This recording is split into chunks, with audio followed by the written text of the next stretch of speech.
Why am I like this is something we ask or say when we're being really any which way. One of those being, for me, annoying. And I'm not talking annoying others necessarily, although I do ask myself that. Why am I like this when I annoy others? I'm talking about annoying myself.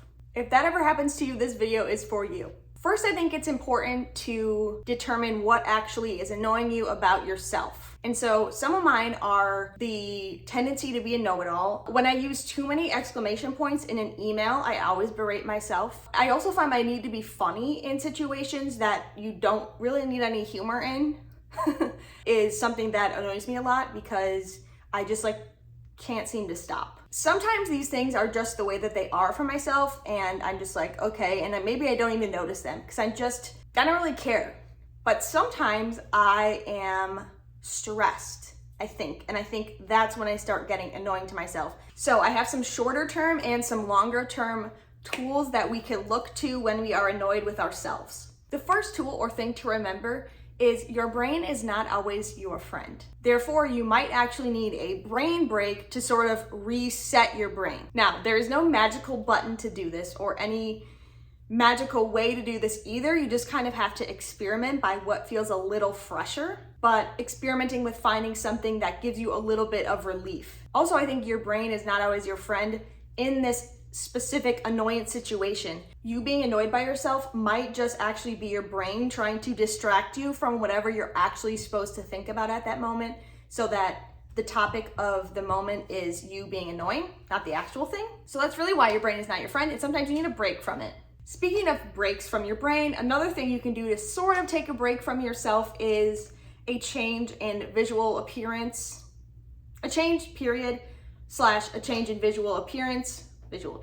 For example, dyeing your hair, wearing some bold colors when you don't normally, wearing a pair of funky glasses. This breaks things up in my head because when I do see myself in a reflection anywhere, I'm like, oh yeah, I can literally change myself like anytime. And sometimes a change in your appearance can also change how you're kind of feeling inside.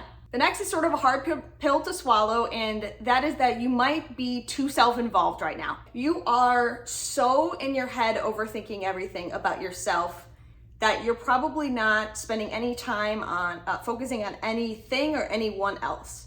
So a strategy might be to choose someone to help out, to choose something to do that's different. I think that change in routine can help with how mundane you're finding everything. The next tool I have is writing everything out. This is a big task. So if you are annoying yourself, you're going to sit down or use your phone or whatever, and you're just gonna write until you can't write anymore. Now keep going even more. And then once you've done 5 more, full 8.5 by 11 pages, do 5 more. This is a good exercise in seeing what the cobwebs, in revealing the cobwebs that are in your brain. There's probably so much stuff in your brain that you don't realize your brain is dealing with that, of course, it's feeling overwhelmed. You can now see it on the page and hopefully develop a little bit more empathy for both yourself and your brain. The next tool I have is asking yourself if you're being too introverted right now. Now, is there such a thing as being too introverted? Introverts would say probably not.